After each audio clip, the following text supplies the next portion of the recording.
Belum usai misteri keberadaan pagar laut yang membentang sejauh 30,16 km di wilayah pesisir Tangerang. Kini muncul pagar laut di wilayah pesisir Bekasi sejauh 8 km. Keberadaan dua pagar laut ini dikhawatirkan merusak ekosistem laut dan mengganggu kehidupan nelayan setempat. Siapa dalang di balik pemasangan pagar laut di Tangerang dan Bekasi? Benarkah kedua pagar ini saling terkait?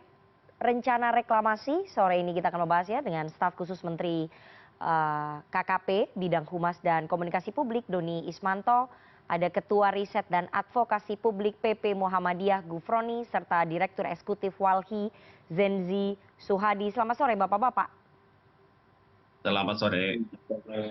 Saya mau ke PP Muhammadiyah terlebih dahulu ya, Mas Gufroni. PP Muhammadiyah telah melayangkan somasi terbuka, tetapi sayangnya tidak ada pihak yang mau mengaku bertanggung jawab memasang dan membongkar pagar laut di Tangerang. PP Muhammadiyah kabarnya akan melaporkan pihak yang memasang pagar laut di Tangerang ke polisi. Tapi saya ingin tanya, siapa yang akan dilaporkan? Apakah PP Muhammadiyah sudah tahu pihak yang memasang pagar laut di Tangerang? Ya, perlu kami sampaikan bahwa kami dari Lembaga Bantuan Hukum ya, Advokasi Publik Pimpinan Pusat Muhammadiyah memang Senin yang lalu sudah menyampaikan somasi terbuka, disampaikan di atas pagar bambu ya di salah satu titik pesisir pantai Tangerang, dan hari ini adalah hari terakhir somasi ini. Oleh karenanya maka kami akan mendatangi Mabes Polri besok Jumat ya, pada Jumat bersama teman-teman koalisi masyarakat sipil, ada LBH Jakarta, ada PBHI, dan juga ada rekan kita dari Walhi. Siapa yang dilaporkan, sebetulnya nama-nama itu sudah tersebar luas ya di media sosial, dan juga di Tangerang itu sudah maklum nama-nama itu. Dan kami nanti akan serahkan nama-nama itu ya, tapi sifatnya hanya pengaduan. Jadi karena pengaduan tentu pihak polisian nanti tinggal menelusuri ya dengan melakukan investigasi mendalam tentang siapa di balik pemagaran laut ini. Yang tentu saja bahwa ini dilakukan oleh oleh orang yang mempunyai dana besar. Tidak mungkin dilakukan oleh nelayan meskipun dilakukan secara swadaya karena pemagaran bambu ini membutuhkan anggaran puluhan miliar rupiah. Jadi insya Allah besok kami akan ke Mabes untuk menyampaikan hal itu. Oke, berarti dari Lembaga Bantuan Hukum PP Muhammadiyah sudah mengetahui ya pihak yang memasang pagar laut di Tangerang ya? Dan itu sudah tersebar luas di sosial media. Baik, dan berarti nanti kita lampirkan bukti-buktinya. Oke, saya ingin tegaskan bahwa yang tersebar di sosial media ini adalah korporasi besar yang berkaitan dengan proyek PIK 2. Itu korporasi yang sama? Pak Sangat Gufroni? ada kaitannya. Pak Ya, Gufroni? sangat ada kaitannya. Oke, baik. Karena memang pada saat kita ke lokasi memang di pinggir pantai itu sedang ada pembangunan proyek PSN PIK 2. Oke, baik. Jadi korporasi tersebut yang akan dilaporkan oleh PP Muhammadiyah ke kepolisian. Begitu Mas Gufroni? Ya, termasuk juga individu-individu ya. Ya, individu-individu yang memang dia yang menyuruh untuk melakukan pemagaran, ya, termasuk juga indikasi ada beberapa orang yang ikut terlibat, ya terutama dari oknum pemerintah desa. Oke, baik.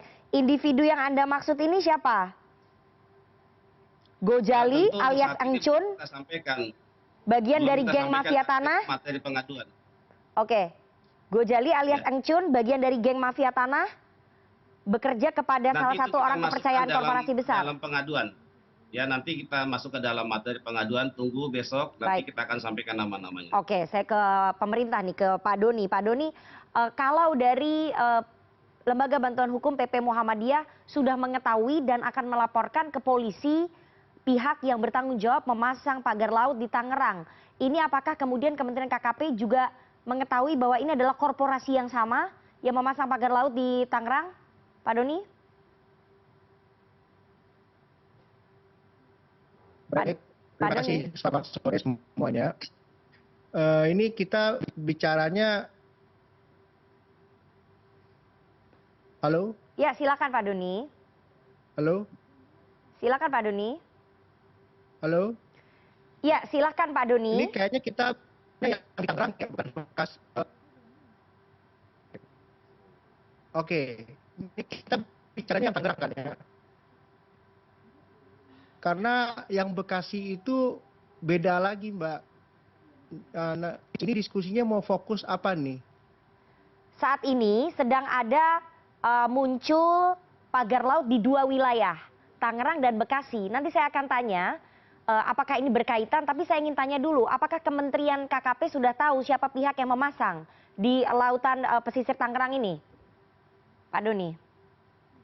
Oh, kalau di Tangerang kan ini ongoing investigation, Oke. jadi kami tidak boleh masuk ke materi penyelidikan untuk dibuka ke publik. Kita kan sudah umumkan waktu 20 hari untuk penyelidikannya. Jadi kalau udah masuk ke materi penyelidikan kita nggak bisa buka. Baik. Tapi kalau yang Bekasi, Oke. ini kita udah tahu kan. Oke, saya ingin ke Tangerang dulu ya. Ke Tangerang ini dalam ongoing investigation selama 20 hari, padahal ini sudah dilaporkan oleh warga sejak September 2024. Pertanyaannya, masa pemerintah nggak tahu sih Pak Doni? Atau pemerintah menutupi? Itu dua hal yang berbeda Pak Doni. Begini Mbak, penyelidikan itu kan ada tahapan-tahapannya ya. Betul, tapi laporannya sudah dari Ini kan September yang 2024. Oke, boleh saya sampai selesai nggak Mbak? Silakan. Oke, saya selesaikan dulu, nanti Mbak boleh potong. Ya. Jadi gini, penyelidikan itu kan ada tahapan-tahapannya. Kita sudah tahu sejak tahun lalu kita berkoordinasi sama pemerintah daerah. Harap dipahami sesuai undang-undang tentang pemerintah daerah untuk wilayah perairan dari 0 sampai 12 mil itu ada di pengawasan pemerintah daerah. Pemerintah daerah berkoordinasi sama kami, yaitu Kementerian Kelautan dan Perikanan, sebagai pihak yang bertanggung jawab menata ruang laut. Ya, saya bicaranya ruang laut nih ya. Ya. Nah, itu koordinasi di atasnya itu ada Pemkab, ada Pemprov. Kami itu ada ini. Oke. Sekaranglah ini full bucket dan sebagainya. Semuanya ini bagian dari tahapan penyelidikan. Nah, ini tahapan penyelidikannya sudah mulai lebih tinggi lagi dengan adanya penyegelan. Ya. Oke, nah setelah penyegel baru nih masuk yang Polsus gitu loh Mbak. Oke. Ya, sekarang yang penyelidikannya udah turun Polsus kami, kita menunggu nih, kita mencari siapa pemiliknya gitu loh. Oke, tapi ini sudah beredar loh di sosial media siapa pemiliknya. Ada prinsip keterbukaan publik yang harus dibuka oleh pemerintah. Kenapa kemudian pemerintah tidak mau membuka siapa yang bertanggung jawab, Pak Doni? Baik Pak, ada juga prinsip dalam penyelidikan, yaitu berpegang kepada azas integritas dan akuntabel. Kita kalau belum jelas siapa orangnya, siapa entitasnya. Yang jelas itu kan sekarang adalah objek hukumnya, Mbak. Oke. Subjeknya kan belum jelas. Ya, ke media sosial boleh semuanya menganalisa. Saya sih oke-oke aja gitu loh. Tapi ini saya kan pemerintah. Oke. Kami berbicara itu sih, Mbak. Baik, tapi oke. Ada koridornya. Baik. Tapi pada akhirnya nanti pemerintah akan membuka ya ke publik siapa yang bertanggung jawab memasang pagar laut di Tangerang. Saya ingin minta komitmen itu. Nanti setelah 20 hari ini kita wawancara lagi ya. Oke, baik. Jadi setelah 20 hari lagi saya akan tanya ya dan Anda akan buka siapa yang bertanggung jawab. Oke. Selain pagar laut di Tangerang muncul juga pagar laut di Bekasi. Nah, itu sudah ada yang mengaku bertanggung jawab, Pemprov Jawa Barat. Artinya di dua wilayah ada perbedaan yang cukup jauh nih Pak Doni. Kalau di Bekasi sudah ada yang muncul bertanggung jawab Pemprov Jawa Barat. Tapi kenapa di Tangerang kemudian tidak muncul siapa yang bertanggung jawab? Salah Mbak. Maaf Mbak, untuk yang di Bekasi, setahu saya kemarin, kalau nggak salah juga tim reporternya CNN juga kita ajak untuk penyegelan. Itu mereka bekerja sama menata kawasan pelabuhan perikanan. Ya, yang bekerja untuk itu perusahaan swasta. Udah disebutin sama pemerintah daerahnya, saya lupa namanya, urusnya awal itu TR apa gitu ya. Nah, itu udah disebutin oleh Pemprovnya. Jadi itu Pemprov bekerja sama swasta. Ya, kita segel dan kita kirimi surat adalah si perusahaan swasta ini. Baik, gitu. tapi Pemprov bekerja sama. Artinya kan ada perintah dari Pemprov kepada perusahaan tersebut untuk melakukan pemasangan pagar di Laut Bekasi, begitu kan ya Pak ya? Nah, makanya muncul Pemprov Jawa Barat mengaku bertanggung jawab, begitu kan? Saya nggak tahu ya kalau yang kalimat Pemprov bertanggung jawab dari Mbak loh, bukan dari ya. Oke, baik. Saya ingin ke Mas Zenzi ya.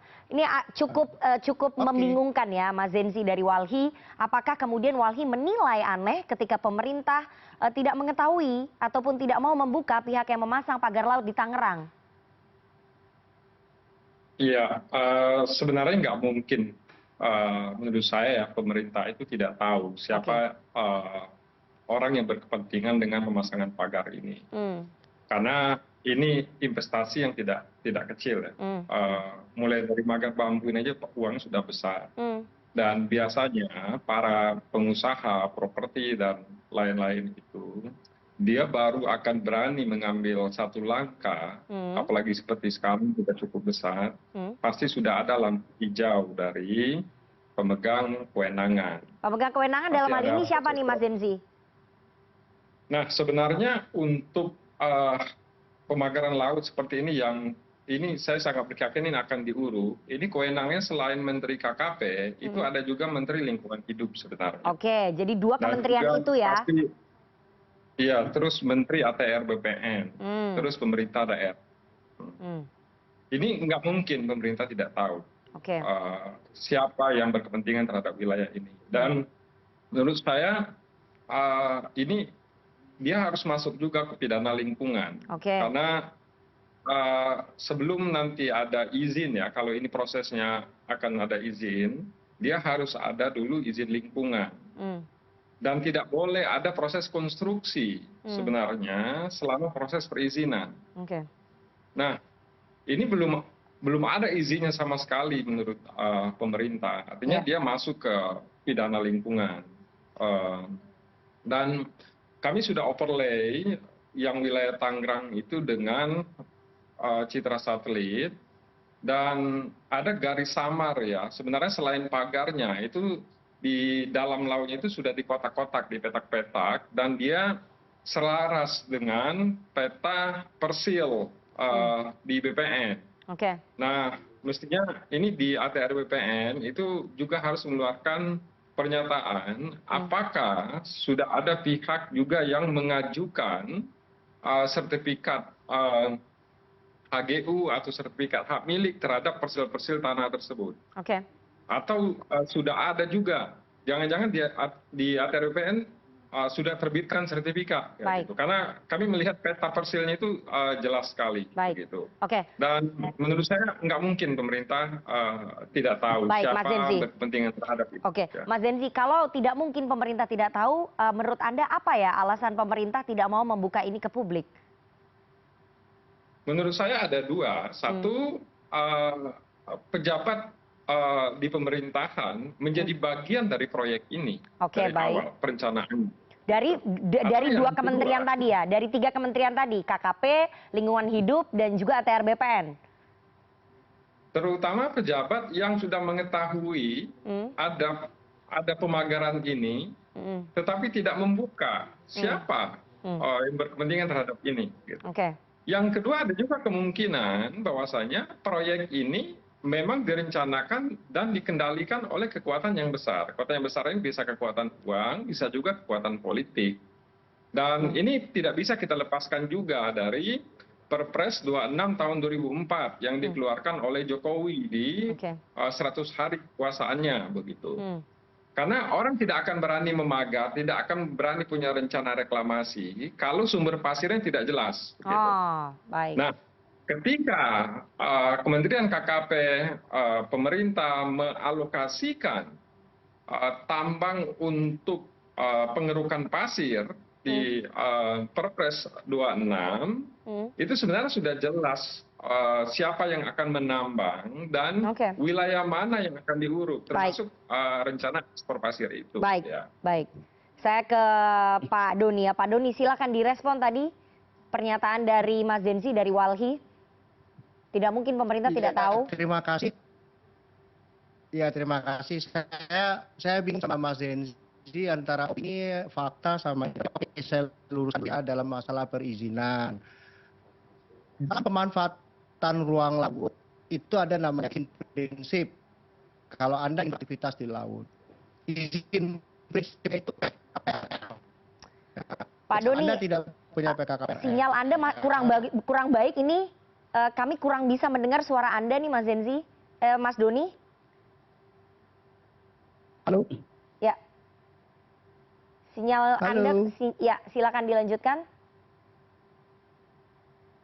Oke, ya intinya gini Mbak, kalau perizinan PKKPRL ini adalah perizinan prinsip, perizinan dasar dalam beraktivitas di laut. Jadi kalau ada orang yang itu harus mengurus PKKPRL. Dia mau harus kalau dia mau misalnya pengurukan atau reklamasi baru izin operasi.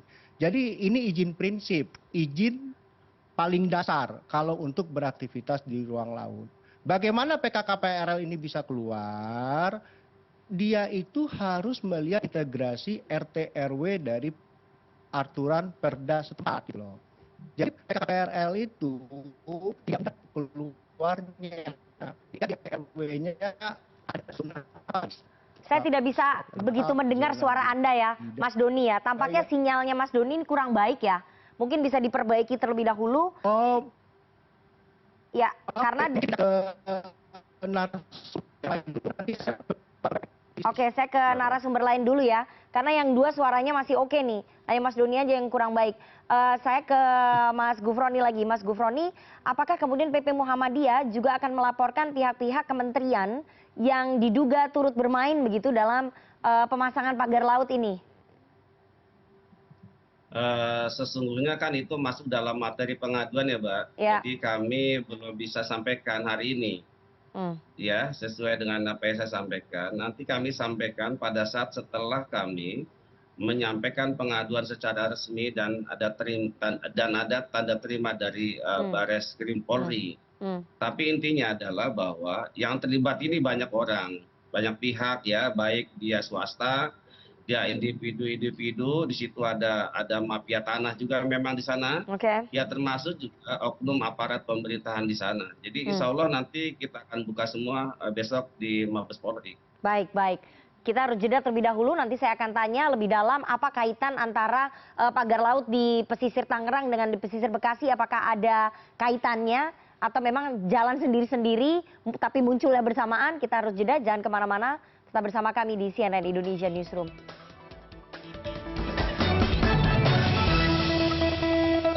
Terima kasih Anda masih bersama kami di CNN Indonesia Newsroom dan kita akan lanjutkan perbincangan kita dengan para narasumber.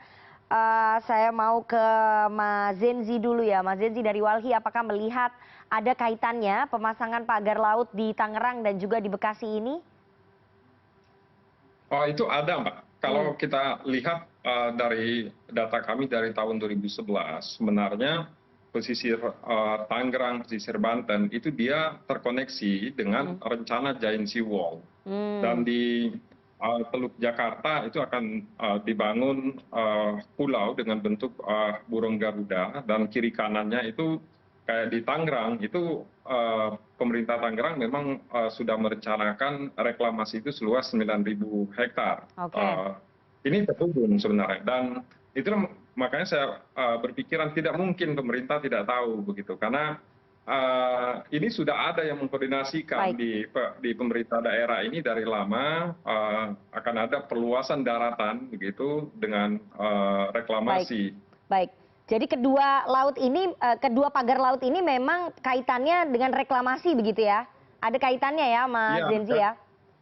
Ya, saya bisa pastikan itu karena reklamasi. Baik, ke Pak Doni. Pak Doni, jadi pemasangan pagar laut di Tangerang dan juga Bekasi menurut Mas Zenzi dari Walhi ini ada kaitannya dengan proyek reklamasi begitu. Bagaimana respon dari pemerintah?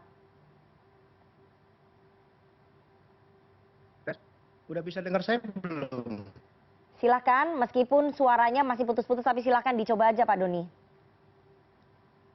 Oke, saya coba ya jelasin. Saya apresiasi dari Mas Zenzi, analisanya tentu pendapat orang saya harus hargai gitu loh. Beliau kan sudah bekerja keras juga melakukan analisa.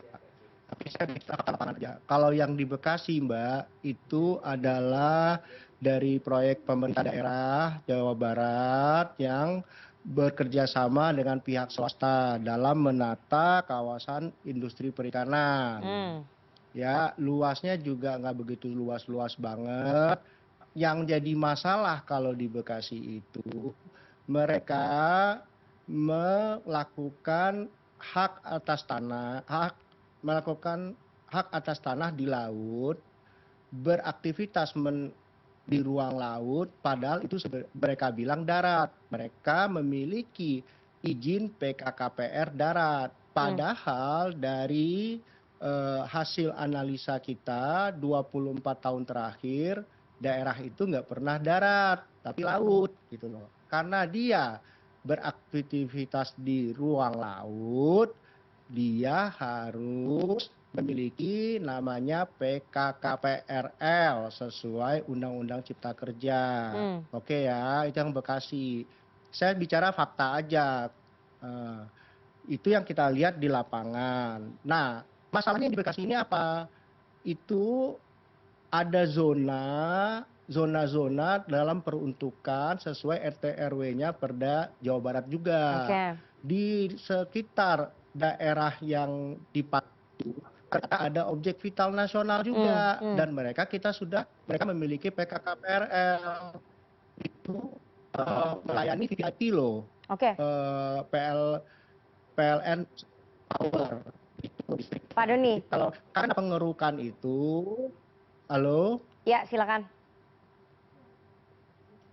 Ya, karena pengerukan itu justru berdampak kepada kinerja dari fasilitas milik PLN Nusantara Power. Nah, disinilah makanya karena itu berdekatan sama zona pengolahan energi, sebagian dari cakupan yang dilakukan itu makanya kita mengingatkan juga, itu ada RT RW dari Perda Jawa Barat juga. Baik, jadi tidak ada kaitannya ya pagar laut di Tangerang dan Bekasi ini seperti yang disampaikan oleh Walhi, tidak ada kaitannya, bukan soal proyek reklamasi ya Pak Doni ya? Nggak ada.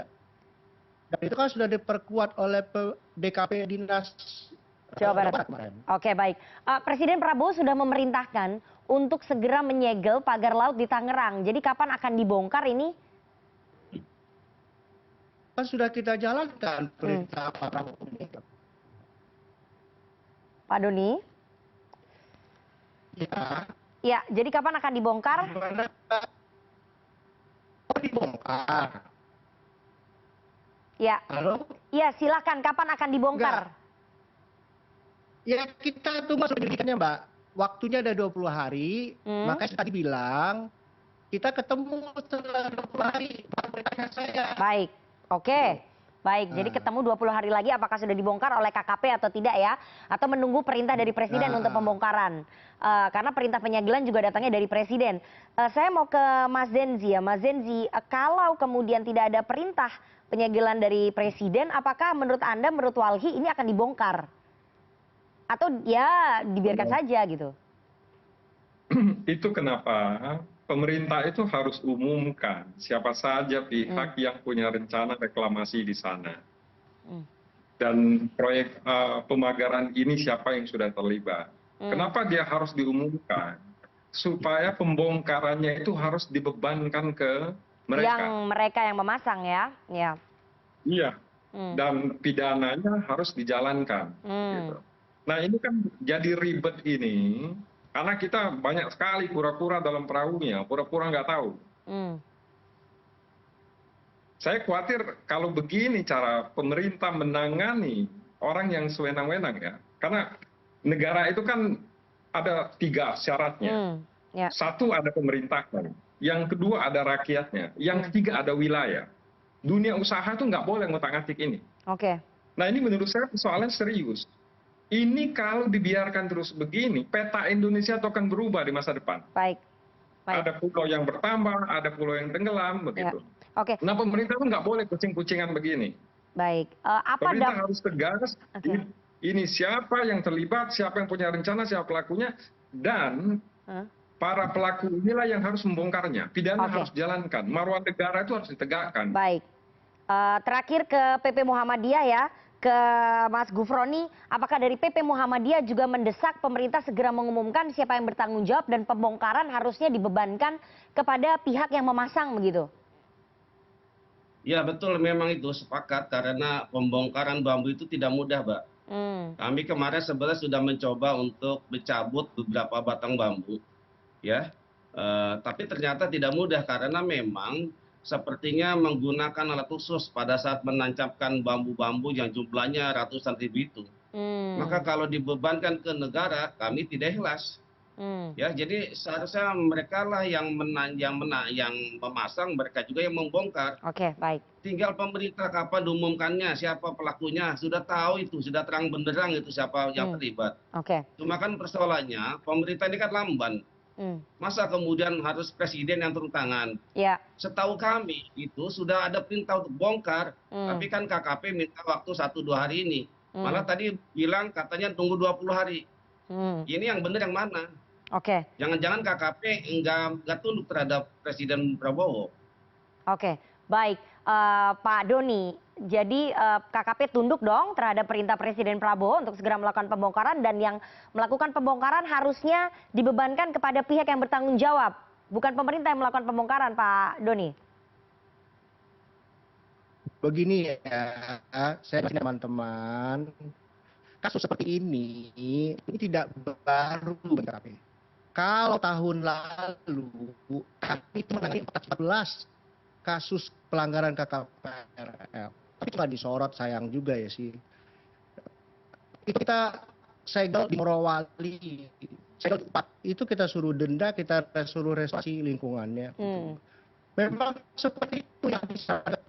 Kalau ketemu orangnya, panggil, suruh dia bongkar, restorasi lagi, berikan lagi lingkungannya kalau ada kerusakan. Kalau memang ada lingkungannya dan sebagainya, dibawa ke lingkungan itu, begitu loh. Jadi ini sebenarnya bukan baru bagi kami, makanya biarkan kami bekerja. Tapi kalau tiap hari, ya kita juga paham keterbukaan publik gitu loh. Tapi ini kan Presiden Prabowo sampai menyorot begitu ya, sampai angkat bicara. Artinya kan Presiden juga concern terhadap ini begitu, Pak Doni. Karena tidak mungkin ketika Presiden tidak concern kemudian beliau bicara. Jadi ini ada concern khusus dari Presiden Prabowo supaya itu disegel dan segera dibongkar, dan yang melakukan pembongkaran harusnya pihak yang bertanggung jawab. Begitu ya Pak Doni ya. KKP akan menegaskan bahwa ya, yang melakukan pembongkaran adalah yang bertanggung jawab memasang ya. Perintah Pak Prabowo kan tadi saya mengutip omongan Mbak ya. Mbak bilang kan perintah Pak Prabowo sudah kita kerjakan segel. Mbak sekarang minta dibongkar. Kan penyelidikan lagi berjalan. Ya kita speed up. Udah Pak Presiden yang ngomong, ini menjadi vitamin lagi. Ibaratnya orang kalau main bodybuilding, terpaksa kita pakai steroid sekarang. Kita tusuk di steroid biar badannya langsung gitu. Kita tunggu nanti gerak cepat dari pemerintah untuk segera melakukan, kalau penyegelan sudah dilakukan ya, untuk segera membuka ke publik siapa pihak yang bertanggung jawab memasang pagar laut di Tangerang. Karena sekali lagi ini dikhawatirkan akan mengganggu ekosistem di laut dan juga mengganggu para nelayan setempat. Dan yang melakukan pembongkaran harus pihak yang bertanggung jawab memasangnya, karena itu akan membebani negara begitu ya. Kita tunggu nanti gerak cepat 20 hari lagi berarti ya Pak Doni, saya akan tagih ke Anda. Terima kasih 3 orang narasumber yang sudah bergabung pada sore hari ini. Ada staf khusus Menteri KKP Pak Doni Ismanto, Ketua Riset dan Advokasi Publik LBHP PP Muhammadiyah Gufroni, dan Pak Zenzi Suhadi, Direktur Eksekutif Walhi. Sehat selalu Bapak-Bapak. Sehat. Terima kasih Mbak, terima kasih semua.